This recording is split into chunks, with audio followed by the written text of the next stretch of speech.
Caño Negro era tan bello para nosotros. Caño Negro era un lugar donde hay tanta riqueza, pero mucha riqueza. Caño Negro era un sitio de gran respeto para Maleco, de gran respeto, donde no se podía ensuciar, no se podía meter el pie sucio en Caño Negro, porque esa es la mentalidad de Malecu, lo que es propio su idiosincrasia. Los Malecu, siempre nosotros estamos pensando no lo que pasa hoy, sino lo que viene entre 50 años. Ya imagínense si nosotros nos pusiéramos a cortar árboles desde hace 500 años, no existiera árboles alrededor de Caño Negro. Sin embargo, a pesar de eso, nunca le cortamos ni un árbol a Caño Negro. A pesar que nunca existió un decreto ejecutivo, nunca existió ninguna ley, sino es un principio de los Malecu de respetar la naturaleza. Atrapados en la manía de ese progreso que se hace a costa de la naturaleza, rindiendo culto a su divinidad, el mercado, hemos dejado que la codicia ponga un cerco de destrucción y muerte a la única riqueza que es patrimonio de todos, el inmenso tesoro natural que posee Costa Rica y del que Caño Negro forma parte. Aún así, a pesar del peligro que amenaza con destruir al humedal, vulnerable como es, el agua de Caño Negro resiste. Todavía es el vientre que gesta este caudal prodigioso de biodiversidad.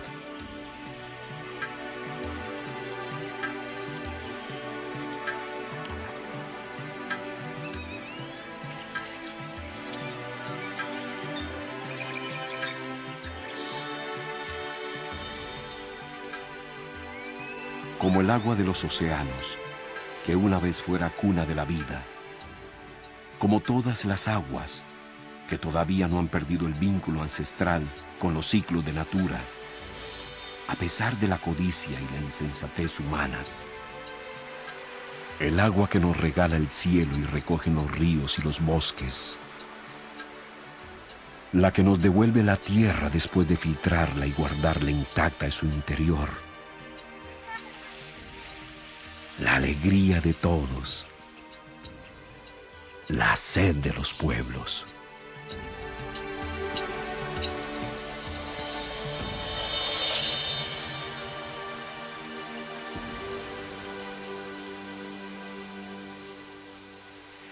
Entre dos aguas, el Océano Pacífico y el Mar Caribe, con un perfil de montañas caprichoso y diverso y una gran variedad de suelos, Costa Rica ha sido privilegiada por natura con el mejor de los dones. Una precipitación así, bien distribuida en ambas vertientes, con diferencias estacionales importantes, se traduce de esta forma en 34 cuencas. El agua de ríos y quebradas, hasta ahora figuras protagónicas en el paisaje costarricense. Pero además de estas aguas superficiales, como se les llama, Costa Rica cuenta todavía con una provisión hídrica subterránea, los mantos acuíferos, que aunque desconocidos para la mayoría, son en realidad un tesoro precioso, vital para el desarrollo humano. Abundante como vemos, el agua es sin embargo un recurso frágil y vulnerable a los usos y abusos que se cometen con ella. ¿Y qué es lo que hacemos con el agua en Costa Rica? Se podría empezar diciendo que un 75% del agua que usamos en agricultura proviene de las aguas superficiales, es decir, los ríos y las quebradas. El SENARA, Servicio Nacional de Aguas Subterráneas, Riego y Avenamiento, administra 3 proyectos de riego importantes en el país. El mayor de ellos es el Distrito de Riego Arenal Tempisque en Guanacaste. Muchas de las aguas superficiales son las proveedoras de agua de algunas comunidades. Pero son las aguas subterráneas, los mantos acuíferos, los que dan de beber a la mayoría de la población. Así, un 81% del agua de consumo doméstico es de origen subterráneo. Por ejemplo, son los acuíferos de la gran área metropolitana, Colima Inferior, Colima Superior y Barba, los que abastecen un 66% de la población del país que habita en esa área. ¿De dónde viene este regalo de la tierra que parece brotar de ella así de fácil, como si no fuera a acabarse nunca?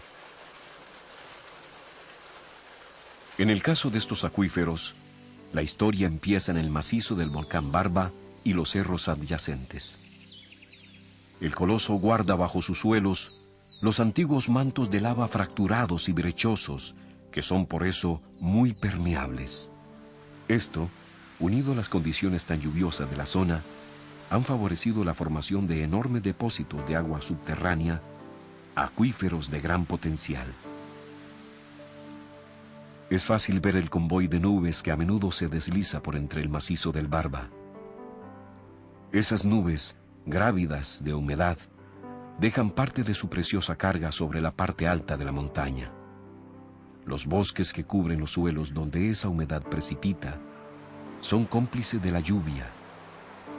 Tienen 1000 artificios que amortiguan el impacto del agua en el suelo, atrapándola, guiándola para que llegue mansa al piso del bosque.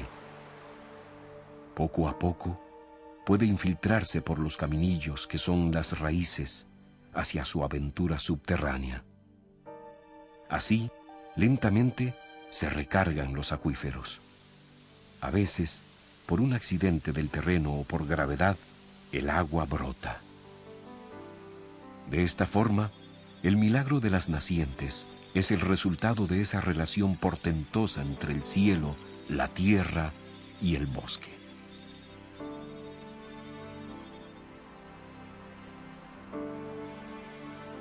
El engranaje de natura que tiene millones de años de moverse acompasadamente hasta que, cuando se pierde el abrigo de los bosques, la lluvia no encuentra guía para resbalar hacia la tierra e infiltrarse.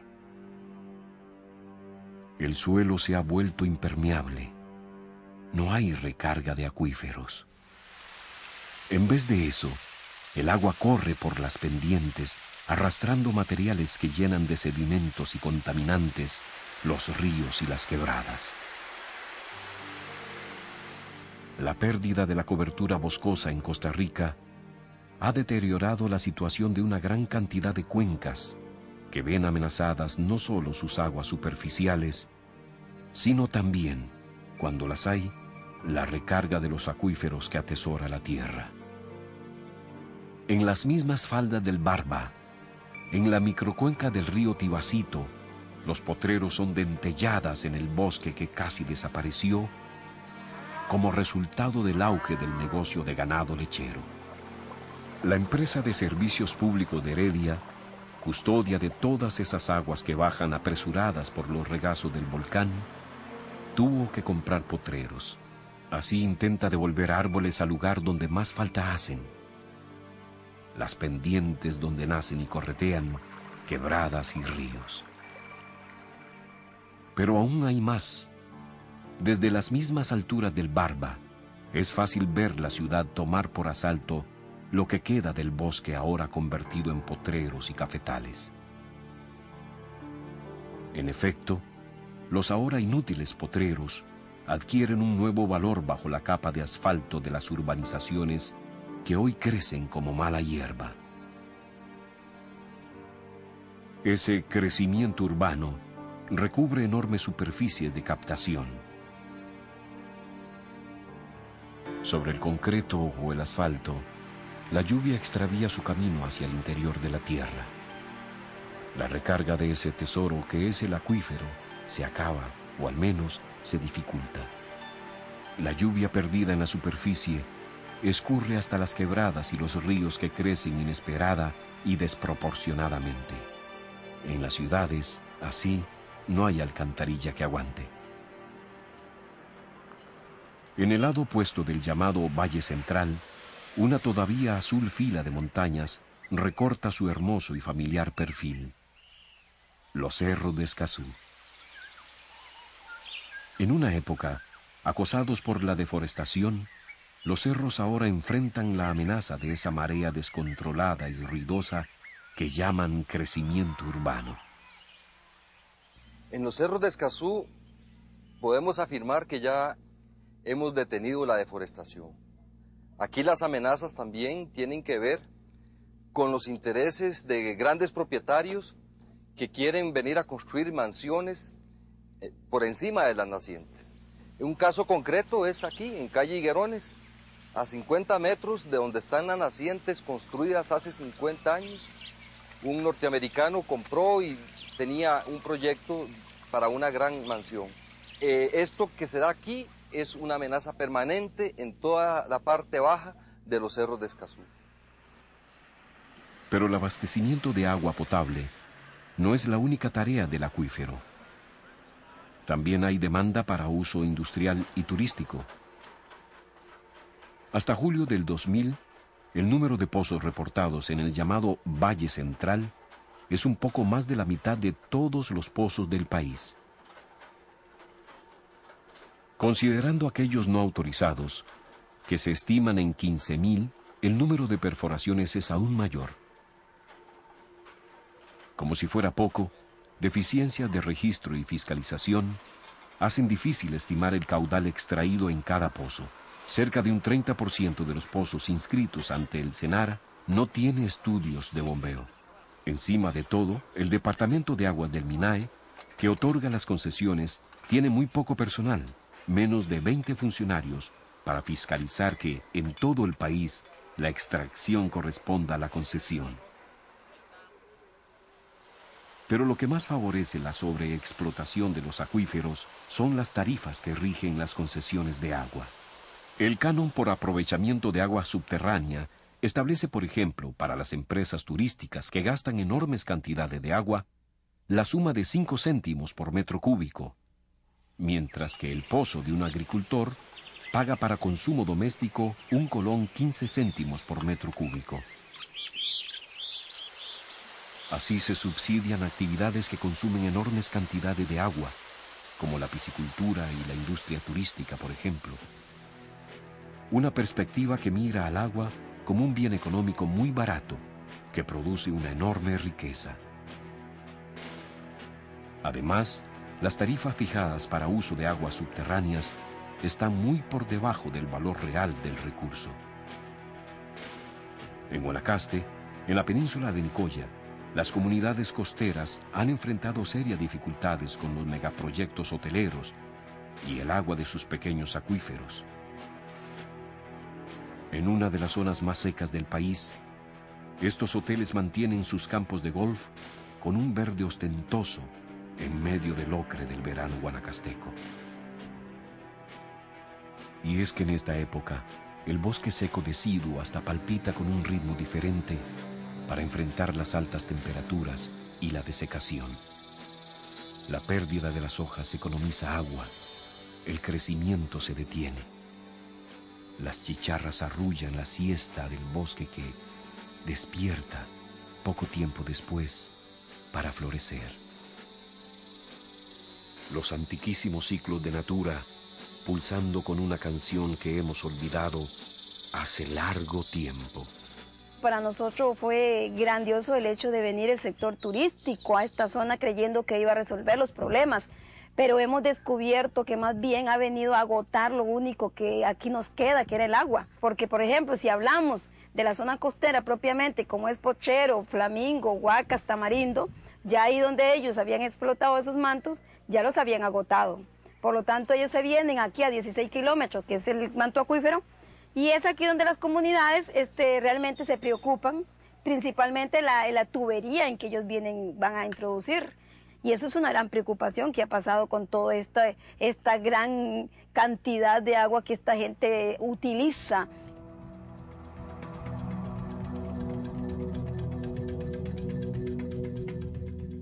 Es como una, sinceramente, falta de consideración hacia este recurso agua, que es tan escaso aquí, utilizarlo de esa manera. Pero la voracidad de aquellas empresas que usan enormes cantidades de agua para generar riqueza no es el único problema que tenemos con nuestros recursos hídricos. También está el compulsivo apetito por comprar y desechar, que ha empezado a ser una de las caras de nuestra cultura. Por desgracia, en muchas partes de Costa Rica, los ríos son espejos de una imagen desoladora de lo que hemos sido capaces de hacer. Hace alrededor de 35, 36 años yo pasaba por este río, me quitaba los zapatitos, cruzaba al otro lado para ver a mi tía y pasaba de piedrita en piedrita. Esto era lindísimo, limpio, limpio, cristalina el agua. Inclusive habían niños que venían a bañarse en las pocitas y tengo un amigo que venía a pescar todas las tardes. Hoy, el María Aguilar transita sombrío entre la pobreza que se apiña en las pendientes, donde la tierra vale poco y las viviendas son de alto riesgo.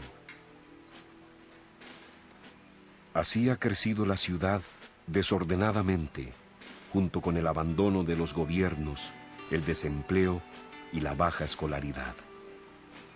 Ese es el paisaje que acompaña a estos ríos que hemos convertido en vertederos y cloacas. Sí, el María Aguilar y los otros afluentes del Virilla recogen, además de desechos sólidos y sedimentos, las aguas negras sin tratamiento del área metropolitana. 280.000 metros cúbicos. Mientras tanto, un proyecto de alcantarillado sanitario para toda la gran área metropolitana y una planta de tratamiento para sanear las aguas del Virilla y el Tárcoles espera financiamiento. A modo de síntesis, 2 actos para la historia del río más conocido del llamado Valle Central. Este es el Virilla cuando empieza su canción del río recién salido del bosque, apenas iniciando sus andanzas montaña abajo. Aquí, el Virilla justo en la confluencia con el río Uruca, en la represa Brasil, al término de su recorrido por el área metropolitana.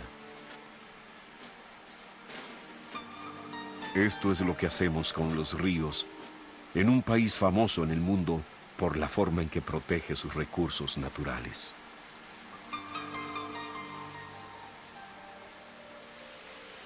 El epílogo de la historia del Virilla es peor aún cuando encuentra otros ríos con los que forma el caudal del Grande de Tárcoles.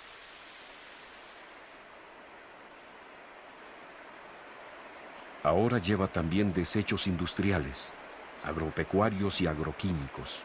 No en balde, la cuenca del Grande de Tárcoles es la más deteriorada del país y la más contaminada de todo Centroamérica. Así las cosas, no se puede esperar nada bueno de la llegada al mar. El Grande de Tárcoles emponzoña con su carga funesta las aguas que son el portal del Golfo de Nicoya. Pero la problemática de la contaminación es más grande en las ciudades conforme éstas crecen. Así. En la gran área metropolitana, cada vez es más difícil mirar hacia las montañas sin encontrar la ciudad creciendo, robando espacio a lo verde. El crecimiento urbano descontrolado no solo bloquea la recarga de los acuíferos. Los tanques sépticos de las urbanizaciones permiten la filtración de nitratos provenientes de los desechos humanos. Eso representa una amenaza de contaminación para los acuíferos tan grave como la de los nitratos que provienen de la infiltración de fertilizantes usados en el negocio de la exportación de plantas ornamentales. Nuestros acuíferos, guardados con celo por la tierra, una vez más en riesgo por el desvarío de las ganancias. A cualquier costo. Muy cerca del Golfo de Nicoya, en los cerros cercanos que lo miran, otra vez la sed de riqueza pone en peligro al frágil tesoro que son nuestras aguas. Ahora es la minería a cielo abierto que desnudó estos cerros justo en el límite de la zona protectora de Montes de Oro. La mina, que para entonces no empezaba la extracción del metal, encerró a 2 de las nacientes que eran parte del acueducto de Miramar. Atrapadas en el pandemonium de la maquinaria que preparaba las obras, En vista de la clara posibilidad de contaminación, las nacientes fueron desconectadas oficialmente. Pero el problema es mucho más grave. Aquí, junto a la red de caminos que flagelaban este cerro, el ahora Tajo de la Mina, el río Ciruelas nace. Es fácil ver el apretado abrigo verde que protege sus primeros saltos antes de que rodee por completo a la mina. Con solo la preparación de la obra y el movimiento de tierras, el Ciruelas parecía, 1,5 kilómetros más abajo, un río de llanura, cargado de sedimentos. Con las lluvias, esos sedimentos corrieron los 12 kilómetros que lo separan del Golfo de Nicoya, donde desemboca. Aunque los sedimentos hacen un enorme daño al Golfo, ese es un mal menor comparado con un eventual derrame de cianuro, un veneno mortífero que se usa en el procesamiento del oro.